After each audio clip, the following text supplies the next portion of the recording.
Hello दोस्तों, आपका well channel में स्वागत है। आज हम देखेंगे कि क्या म्यूचुअल फंड सही है, क्या axis Blue chip mutual fund आपके लिए सही है। अगर आप axis Blue chip mutual fund में इन्वेस्ट करने का सोच रहे हैं तो क्या आप सही करेंगे। क्या आप already axis Blue chip mutual fund में अगर इन्वेस्टेड हैं तो क्या इसमें कंटिन्यू करते रहना चाहिए। हम axis Blue chip mutual fund को एनालाइज करेंगे, एक नहीं, दो नहीं, पांच नहीं, 23 पैरामीटर्स के ऊपर। इस एनालिसिस से हमें इस एनालिसिस से हमें ये पता लगेगा कि क्या ये म्यूचुअल फंड सही है हम सब लोगों के लिए। अब क्या होता है कि मेरे काफ़ी सारे दोस्त मुझसे पूछते हैं कि क्या हम कौन से म्यूचुअल फंड में इन्वेस्ट करें, क्या ये म्यूचुअल फंड हमारे लिए सही है। तो मैं उनको इसी 23 पैरामीटर्स के एनालिसिस पे बताता हूँ कि इस उन्हें इस म्यूचुअल फंड में कंटिन्यू करते रहना चाहिए या नहीं रहना चाहिए। उसके बेसिस पे काफ़ी सारे लोगों ने अपना पोर्टफोलियो भी चर्न किया, अपने पोर्टफोलियो में चेंजेस किए हैं। कुछ जो म्यूचुअल फंड्स परफॉर्म नहीं कर रहे थे उनको हटा दिया है और दूसरे म्यूचुअल फंड्स को डाला है। तो इसीलिए मैं ये वीडियो आपके साथ शेयर कर रहा हूँ ताकि आप भी इस वीडियो को देख के अपने म्यूचुअल फंड पोर्टफोलियो को एनालाइज कर सकें और देख सकें कि क्या आपको उसमें कोई चेंज करना है। अगर आपको एक्सेस ब्लू चिप में इन्वेस्ट करना है या आप ऑलरेडी कर चुके हैं तो क्या आपको कंटिन्यू करना चाहिए या नहीं करना चाहिए। चलिए आगे चलते हैं, axis Blue chip mutual fund को एनालाइज करते हैं 23 पैरामीटर्स के ऊपर। हम डायरेक्ट प्लान देखेंगे। सबसे पहले हम रेगुलर प्लान को नहीं देखेंगे। आपको पता होगा जैसे कि डायरेक्ट प्लान की एक्सपेंस रेशियो कम होती है। आप कोई भी प्लेटफॉर्म पे जाके डायरेक्ट प्लान में इन्वेस्ट कर सकते हैं। आप डायरेक्टली फंड की जो वेबसाइट है उधर जाके इन्वेस्ट कर सकते हैं, या आप कैम्स पे, या आप MFU ऑनलाइन पे जाके डायरेक्ट प्लान में इन्वेस्ट कर सकते हैं, जिससे आपकी एक्सपेंस रेशियो कम हो और आपके रिटर्न्स थोड़े ज़्यादा हों। हम axis Blue chip mutual fund का एनालिसिस करेंगे आज 23 पैरामीटर्स के ऊपर। चलिए आगे चलते हैं, पहले पैरामीटर को देखते हैं। हमारा जो पहला पैरामीटर है वो है एसेट मैनेजमेंट कंपनी। अब एसेट मैनेजमेंट कंपनी वो कंपनी है जो axis Blue chip mutual fund को मैनेज करती है। अब यही कंपनी सारा इंफ्रास्ट्रक्चर प्रोवाइड करती है, यही कंपनी सारे प्रोसेस गाइडलाइंस सेट करती है with in the framework of SEBI and AMFI। अगर आपको कोई भी काम करना होता है तो आप एसेट मैनेजमेंट कंपनी के ऑफिस में जाते हैं, वहाँ से परचेज करवाते हैं, रिडेम्पशन करवाते हैं। अगर आपको कोई कंप्लेंट है तो आप एसेट मैनेजमेंट कंपनी के पास जाके कंप्लेंट लॉक करते हैं सबसे पहले। तो ये बहुत ज़रूरी है कि जिस AMC के अंदर हम इन्वेस्ट कर रहे हैं वो बहुत अच्छी AMC होनी चाहिए, एथिकल होनी चाहिए, ज़्यादा रिटर्न्स के लिए बहुत बड़ा रिस्क ना ले ले, कोई ऐसे स्टॉक्स में इन्वेस्ट ना कर दे जो बैंक्रप्सी की तरफ जा रहे हैं या जो जिनके फंडामेंटल्स ठीक नहीं हैं। तो उसमें है हमारी कैपिटल फंसने का चांस होता है। आपकी कैपिटल फंस गई तो फिर उसको निकालने में आपको बहुत दिक्कत आएगी। अब जैसे अगर आप म्यूचुअल फंड इंडस्ट्री की न्यूज़ फॉलो करते हैं तो पिछले कुछ महीनों में कुछ स्कीम्स बंद हो गई। जो इन्वेस्टर्स के पैसे थे म्यूचुअल फंड्स में वो 1 से 5 साल के लिए फंस गए। तो आपको ऐसी AMC के अंदर इन्वेस्ट नहीं करना है। आपको सिर्फ जो इंडिया की टॉप की 3-4 AMCs हैं उन्हीं के फंड्स में इन्वेस्ट करना है, ताकि आपको कोई दिक्कत ना आए अपने पैसे विड्रॉ करने में या मैनेज करवाने में। इसलिए अगर हम देखेंगे कि ये फंड एक्सिस म्यूचुअल फंड की AMC का है और जो इंडिया की टॉप 4-5 AMCs में से एक है, it is doing very well, ये बहुत अच्छा परफॉर्म कर रही है। तो मेरे हिसाब से पहले पैरामीटर पे ये म्यूचुअल फंड पॉजिटिव है। हम अगर कोई ऐसी AMC का फंड है जो बहुत अच्छा परफॉर्म कर रहा है बट अगर वो AMC ही अच्छी नहीं है तो हम उसमें अपनी कैपिटल को रिस्क पे नहीं लगाएंगे, कैपिटल को हम फंसाएंगे नहीं उसके अंदर। तो पहले पैरामीटर पे ये पॉजिटिव है। अब सेकंड पैरामीटर देखते हैं, एसेट अंडर मैनेजमेंट। इसका मतलब हुआ कि इस म्यूचुअल फंड में कितने करोड़ या कितना पैसा लोगों ने इन्वेस्ट किया हुआ है। तो इस म्यूचुअल फंड में, axis Blue chip mutual fund में, लोगों ने 13,000 करोड़ इन्वेस्ट किए हैं, which is a very very good amount. ये काफ़ी बड़ा अमाउंट है। इससे फंड मैनेजर के पास में काफ़ी पैसा है जो वो डिफरेंट डिफरेंट स्टॉक्स में इन्वेस्ट कर सकते हैं, और लिक्विडिटी भी है। अगर कोई बड़ा इन्वेस्टर कल को इस म्यूचुअल फंड से पैसे विड्रॉ कर ले तो ऐसा नहीं है कि फंड मैनेजर को जाके मार्केट में अपने स्टॉक्स बेचने पड़ेंगे, या कोई फंड मैनेजर सडनली आके इन्वेस्टमेंट कर दे तो ऐसा नहीं है कि जो म्यूचुअल फंड का जो मैनेजर है उसे जाके मार्केट से स्टॉक्स खरीदने पड़े। हो सकता है उस टाइम पे स्टॉक्स बहुत एक्सपेंसिव मिल रहे हो तो आपकी रिटर्न नेगेटिव हो जाएगी। फिर क्या होता है कि डेली बेसिस पे लोग रिडेम्पशन करवाते रहते हैं। तो अगर आपका आपका जो AUM है वो काफ़ी कम होगा, तो फिर फंड मैनेजर को रिडेम्पशन करवाने में दिक्कत आएगी। लेकिन इतने बड़े फंड में कोई दिक्कत नहीं आएगी। तो इसलिए इस पैरामीटर पे भी ये axis Blue chip mutual fund positive है। अब आगे चलते हैं थर्ड पैरामीटर इज ये axis Blue chip mutual fund कौन सी कैटेगरी को बिलोंग करता है। तो ये लार्ज कैप कैटेगरी के अंदर कैटेगराइज किया गया है। अब अगर आप एनालिसिस करेंगे मार्केट्स का, तो हमेशा जो लार्ज कैप स्टॉक्स होते हैं, जो लार्ज कैप कंपनीज होती है, उनके पास काफ़ी वर्किंग कैपिटल होती है, उनके काफ़ी रेवेन्यू होता है, उनका काफ़ी अच्छा प्रॉफिट होता है। मोट का कॉन्सेप्ट आपको पता होगा, उनके पास में काफ़ी स्ट्रॉन्ग क्लाइंट्स होते हैं, काफ़ी स्ट्रॉन्ग, काफ़ी ज़्यादा कस्टमर्स होते हैं। तो वो काफ़ी लंबे समय पुरानी कंपनीज होती हैं, काफ़ी लंबे समय तक अपना बिजनेस चला सकती हैं। तो हमारी जो मैक्सिमम इन्वेस्टमेंट लार्ज कैप में होनी चाहिए, और ये फंड लार्ज कैप फंड है। तो इस पैरामीटर पर भी ये इस पैरामीटर पे भी axis Blue chip mutual fund positive है। अब आगे चलेंगे, फंड मैनेजर की बात करेंगे। फंड मैनेजर काफ़ी इंपॉर्टेंट होता है। लोग ज़्यादातर 1 साल का रिटर्न देख के इन्वेस्ट कर देते हैं, बट आप ये देखिए कि क्या जो फंड मैनेजर है उसके पास एक्सपीरियंस है, क्या उसके पास नॉलेज है, क्या उसके पास में मैच्योरिटी है स्टॉक मार्केट में पैसे इन्वेस्ट करने की। अगर फंड मैनेजर के पास में अच्छा एक्सपीरियंस नहीं है, तो आगे चलने आने वाले टाइम में वो आपको अच्छे रिटर्न नहीं दे पाएगा। तो इस फंड का, that is axis Blue chip mutual fund का जो फंड मैनेजर है, वो 4 साल से इस फंड को मैनेज कर रहे हैं। और उन्होंने पुरानी दूसरी म्यूचुअल फंड्स भी उन्होंने मैनेज किए हैं, दूसरी AMCs के अंदर भी काम किया है, तो उन्हें एक अच्छा खासा एक्सपीरियंस है।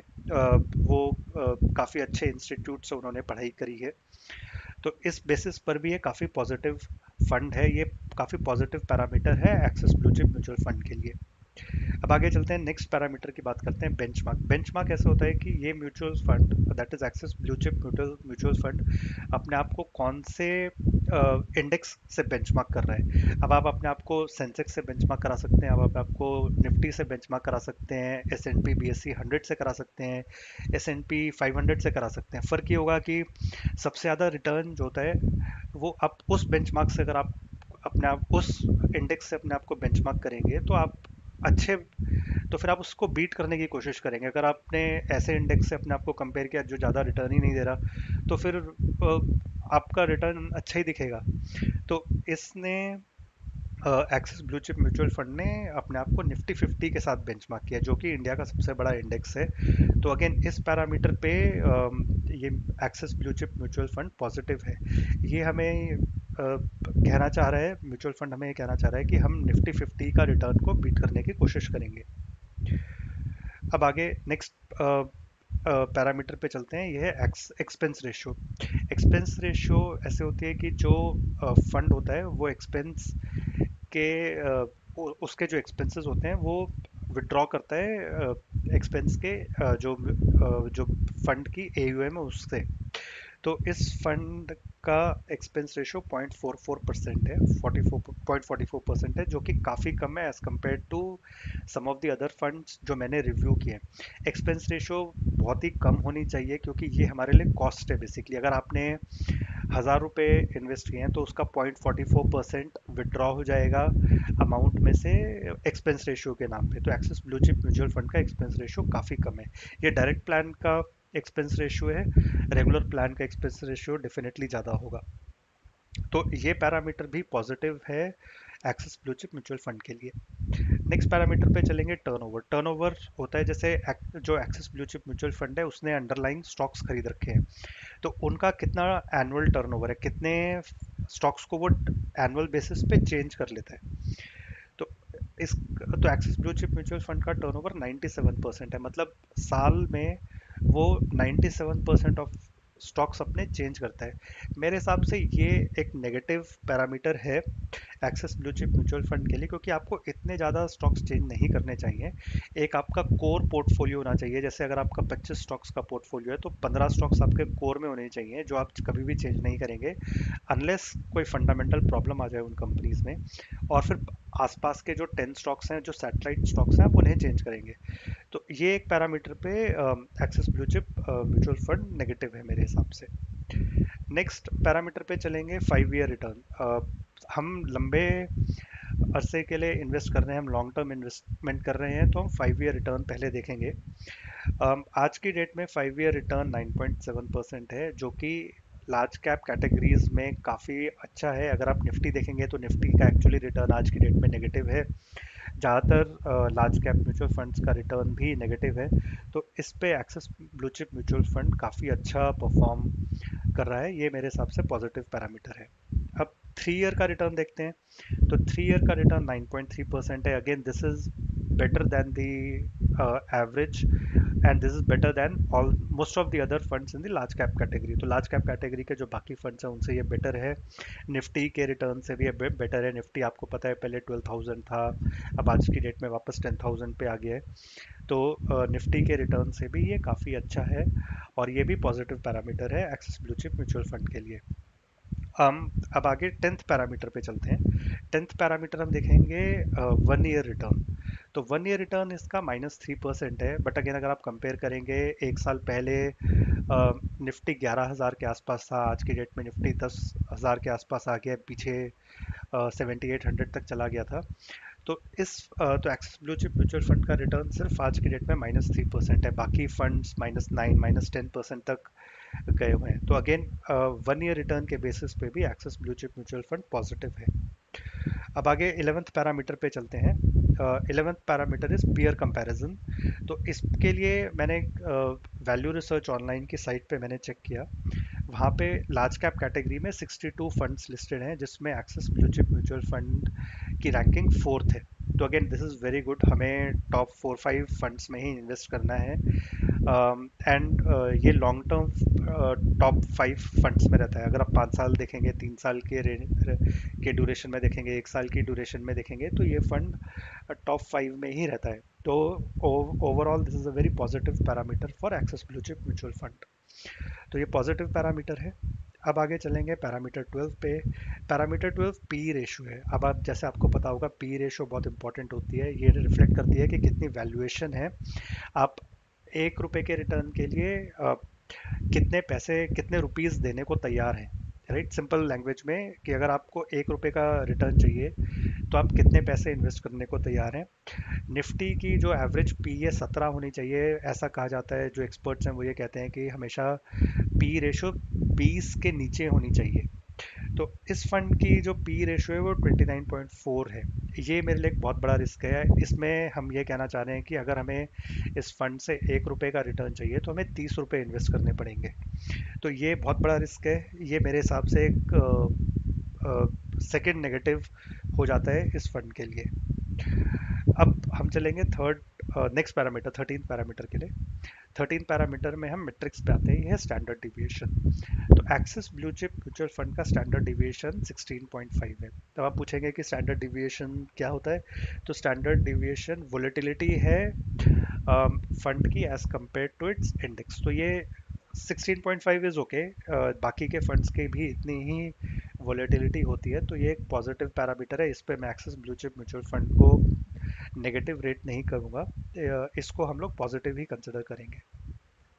नेक्स्ट चलेंगे Sharpe ratio. Sharpe ratio basically इसका रिस्क, इस फंड का रिस्क एडजस्टेड रेशियो होता है कि अगर हम रिस्क निकाल दें तो फंड हमें कितना रिटर्न दे रहा है। ज़्यादातर फंड्स की रिस्क एडजस्टेड रेशियो आज की डेट में नेगेटिव है, और axis Blue chip mutual fund की शार्प रेशियो +0.24 है, जो कि इसके लिए एक पॉजिटिव पैरामीटर है। कहने का मतलब है कि अगर हम बिल्कुल रिस्क खत्म कर दें इस फंड में से, तब भी हमें 0.24 की पॉजिटिव रिटर्न मिलेगी। तो ये एक पॉजिटिव पैरामीटर है axis Blue chip mutual fund के लिए। अब आगे चलते हैं नेक्स्ट रेशियो सॉर्टिनो। सॉर्टिनो भी रिस्क एडजस्टेड रेशियो है। ये भी हमें ये बताता है कि अगर हम रिस्क को निकाल दें फंड के रिटर्न्स में से, तो फंड हमें कितना रिटर्न दे रहे हैं। तो ये 0.25 है। अगेन ये पॉजिटिव पैरामीटर है, ये जीरो से ज़्यादा होना चाहिए।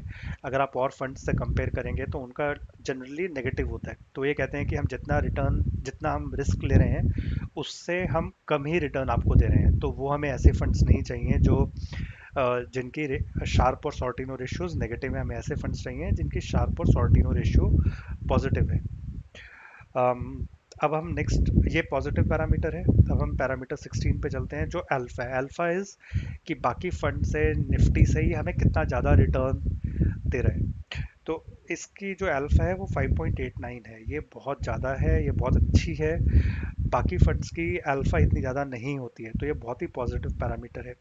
अब आप देख रहे होंगे कि पिछले जो 4-5 पैरामीटर्स हैं, जो पिछले 4-5 मैट्रिक्स हैं, वो ऐसे मैट्रिक्स हैं जो आपको कोई फंड नहीं बताता है, जो आपको कोई भी म्यूचुअल फंड का एडवाइज़र नहीं बताता है। वो सिर्फ आपको 1 साल का, 3 साल का, 5 साल का रिटर्न बता देते हैं और आपको बोलते हैं इन्वेस्ट कर लो, लेकिन वो हमें ये नहीं बता पाते कि ये फंड आगे कैसे परफॉर्म करेंगे।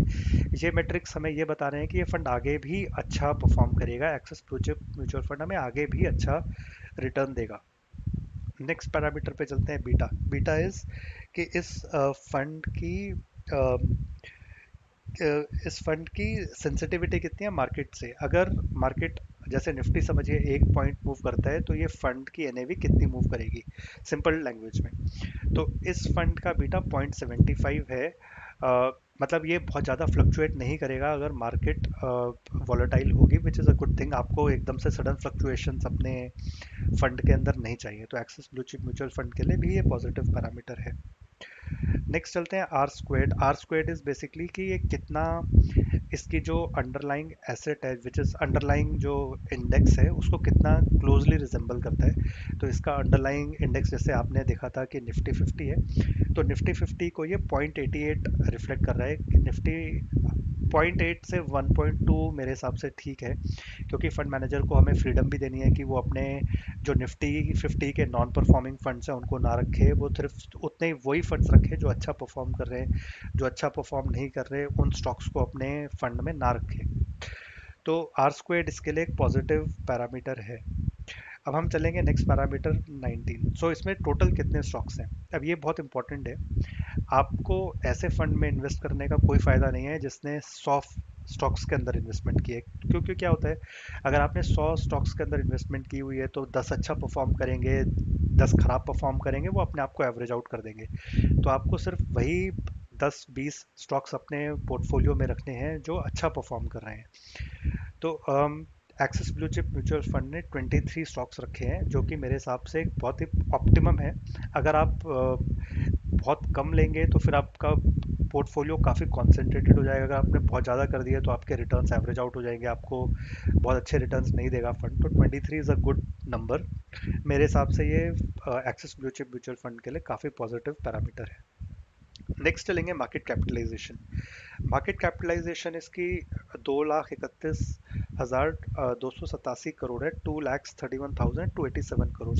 आप पूछेंगे मार्केट कैपिटलाइजेशन क्यों इंपॉर्टेंट है। जितनी ज़्यादा मार्केट कैपिटलाइजेशन होगी उसमें ये रिफ्लेक्ट होता है कि आपने उतनी बड़ी कंपनीज में रिफ्लेक्ट किया है, आपने जो स्टॉक मार्केट है उसके कितनी ज़्यादा मार्केट में आपने इन्वेस्टमेंट की हुई है। अगर हमारी मार्केट समझिए 3 लाख करोड़ है, तो उसकी आपने लिटरली आपने उसकी 75% कैपिटलाइजेशन पे इन्वेस्टमेंट की हुई है। तो ये बहुत ही अच्छा पॉजिटिव पैरामीटर है।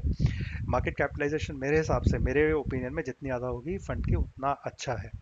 तो अगेन ये parameter axis Blue chip mutual fund के लिए काफ़ी पॉजिटिव है।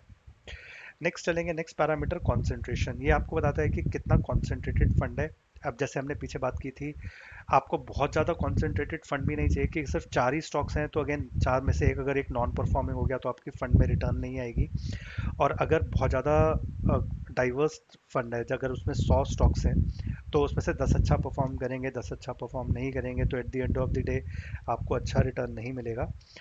तो इसने 100% जाइंट और लार्ज स्टॉक्स में कंसंट्रेट किया है। तो ऐसे जैसे हमने अगेन फिर से बात की थी कि जितना ज़्यादा आप बड़े स्टॉक्स में इन्वेस्ट करेंगे उतना अच्छा है। तो इसके 100% जाइंट और लार्ज कंपनीज में इन्वेस्टमेंट है, तो ये पॉजिटिव पैरामीटर है। और नेक्स्ट वाले टॉप 50% 9 स्टॉक्स हैं, ये भी बहुत पॉजिटिव पैरामीटर है। टॉप 50% होल्डिंग, मतलब अगर आप 100 रुपये इन्वेस्ट करते हैं तो 50 रुपये आपके 9 स्टॉक्स में जा रहे हैं। और ये बड़ी बड़ी कंपनीज हैं, ये कंपनीज हैं H D F C bank, I C I C I bank, Reliance bank. तो अगेन ये काफ़ी पॉजिटिव पैरामीटर है। आपको बहुत डाइवर्सिफाइड स्टॉक्स का पोर्टफोलियो नहीं चाहिए, क्योंकि उसमें अगेन आपके जो रिटर्न्स हैं वो एवरेज आउट हो जाते हैं। नेक्स्ट चलेंगे कि टॉप 10 स्टॉक्स का वेट कितने हैं। तो अगेन ये 55% है, मतलब अगर आप 100 रुपये इन्वेस्ट कर रहे हैं इस फंड के अंदर, तो आपके 55 रुपीज़ जो जा रहे हैं वो टॉप 10 स्टॉक्स में एलोकेट हो रहे हैं। तो अगेन आप चाहेंगे कि एक आपका जो कोर पोर्टफोलियो हो, जो बड़े बड़े स्टॉक्स हैं, टॉप 10 स्टॉक्स हैं, उसके अंदर जाए, उसमें आपके ज़्यादा पैसे जाएं, और जो छोटे छोटे स्टॉक्स हैं उसमें आपके कम पैसे जाएं। तो ये एक पॉजिटिव पैरामीटर है इस फंड के लिए। तो हमने अभी 23 पैरामीटर्स अपने एनालाइज किए। आपने देखा होगा कि हमने 5 नहीं, 2 नहीं, 10 पैरामीटर्स नहीं, हमने 5 ईयर का रिटर्न नहीं देखा, 1 साल का रिटर्न नहीं देखा, हमने इतने कम पैरामीटर्स पे नहीं, बट हमने काफ़ी सारे पैरामीटर्स पे इस फंड को अभी तक एनालाइज किया है। अब आगे चल के इसका पोर्टफोलियो एक बार देख लेते हैं। सो पोर्टफोलियो में आप देखेंगे कि axis Blue chip mutual fund ने 3 बैंक्स में इन्वेस्टमेंट किए है। HDFC बैंक हो गया, कोटक महिंद्रा बैंक हो गया, ICICI बैंक हो गया। उसके बाद में इसने रिटेल में एवेन्यू सुपरमार्ट्स में इन्वेस्टमेंट किया। आपने दमानी साहब का नाम सुना होगा, आपने देखा होगा डीमार्ट ने कितना अच्छा IPO किया था, डीमार्ट इतना अच्छा परफॉर्म कर रहा है, तो ये इसका सेकेंड लार्जेस्ट स्टॉक है। फिर एक्सिस ब्लू चिप फंड ने 2 IT कंपनीज में इन्वेस्टमेंट किया है, इन्फोसिस में और TCS में। फिर axis Blue chip mutual fund ने भारतीय एयरटेल और रिलायंस में इन्वेस्टमेंट किया। भारतीय एयरटेल आपको पता है टेलीकम्युनिकेशंस की ऑर्गेनाइजेशन है। Reliance industries is actually 3 companies, एक कंपनी नहीं है। जियो प्लेटफॉर्म है, ऑयल एंड केमिकल्स है, और रिलायंस रिटेल है। बट प्राइमरली आज की डेट में जियो ही सबसे पॉपुलर है। जियो की लिस्टिंग की बात हो रही है नैस्डैक में। तो axis Blue chip mutual fund ने रिलायंस इंडस्ट्रीज में भी अच्छी इन्वेस्टमेंट की हुई है। फिर चलेंगे नेस्ले इंडिया। नेस्ले इंडिया आपको पता है FMCG कंपनी है, बहुत सारे प्रोडक्ट्स हैं, बहुत ही लार्ज कंपनी है। और फाइनली बजाज फाइनेंस, जो कि एक बहुत अच्छी NBFC है, इंडिया की टॉप 2 NBFCs में से एक है। NBFC सेक्टर में थोड़ा सा स्ट्रेस है, बट होपफुली आगे के टाइम में NBFCs बहुत अच्छा परफॉर्म करेंगे। तो अगेन ये एक बहुत अच्छा पोर्टफोलियो है टॉप 10 कंपनीज का axis Blue chip mutual fund के लिए। अब फाइनली हम समराइज करेंगे। मेरे हिसाब से ये एक 5 स्टार फंड है। अ, हमने देखा कि 23 पैरामीटर्स में से एक 21 पैरामीटर्स पे दिस इज डूइंग वेल। सिर्फ टर्नओवर में थोड़ा सा नेगेटिव है, और तो टर्नओवर में नेगेटिव है फंड। काफ़ी लिक्विड है, बड़ा फंड है, स्टेबल फंड है। इसके अगर आप ऑल्टरनेट कोई और फंड कंसिडर करना चाहते हैं तो एक Motilal Oswal multi cap 35 fund है। उसके बारे में मैं एक वीडियो बनाऊंगा जो आप देख सकते हैं, मैं उसका लिंक ऐड कर दूंगा। आप देख लेना कि अगर आप चूज कर सकते हैं आपको एक्सिस ब्लू चिप में इन्वेस्ट करना है या आपको मोतीलाल ओसवाल के 35 फंड में इन्वेस्ट करना है। अगर आपके पास में डीमैट अकाउंट है और आप ETFs में इंटरेस्टेड हैं तो आप SBI निफ्टी 50 ETF में भी इन्वेस्ट कर सकते हैं। SBI का जो ETF है ये बहुत बड़ा ETF है, इसमें 60,000 करोड़ के आसपास की इन्वेस्टमेंट है। और ये बिल्कुल निफ्टी को मिमिक करता है, तो निफ्टी के 50 स्टॉक्स में ही इन्वेस्ट करता है, और उन्हीं रेशो में इन्वेस्ट करता है जिस रेशो में निफ्टी का इंडेक्स कंपोज है। तो आप इसको भी कंसिडर कर सकते हैं as compared to Axis Blue Chip या मल्टी कैप 35 फंड। फाइनली मैं आपसे एक डिस्क्लेमर देना चाहूँगा कि this video is for educational purposes only. आप अपनी फाइनेंशियल एडवाइज़र को कंसल्ट करें, अपनी डिस्क्रिप्शन, अपनी खुद की रिसर्च करें, अपनी जजमेंट यूज़ करें before you actually act on the information provided in this video, और for that matter any video. आप स्टॉक मार्केट को जानते हैं, स्टॉक मार्केट में काफ़ी रिस्क होता है, म्यूचुअल फंड्स में भी बहुत अच्छा मार्केट रिस्क होता है। तो बिना प्रॉपर रिसर्च के इन्वेस्टमेंट ना करें, कोई स्टॉक पे कोई टिप पे आप इन्वेस्टमेंट ना करें। मैं और मेरा चैनल रिस्पॉन्सिबल नहीं होंगे कि अगर इस वीडियो को देख के आपको कोई प्रॉफिट या लॉस होता है तो।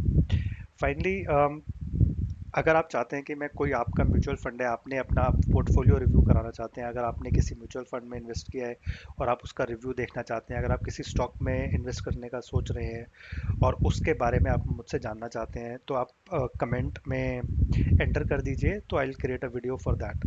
आप अगर मेरे चैनल को सब्सक्राइब करेंगे तो मेरे चैनल के आने वाले वीडियोस भी आपको अपने सब्सक्रिप्शन में दिखते रहेंगे, और अगर आप अलर्ट पे क्लिक कर लेंगे तो मैं जैसे जैसे वीडियोस पोस्ट करूंगा वो भी आपको दिखते रहेंगे। Finally thank you for watching my video. Hope आपको मेरे वीडियो से बेनिफिट हुआ हो। अगर आपने again axis Blue chip mutual fund में इन्वेस्टमेंट कर रखी है तो प्लीज़ आप मेरी ओपिनियन से आप कंटिन्यू करें, और अगर आप करने का सोच रहे हैं तो आप कर सकते हैं। थैंक्स।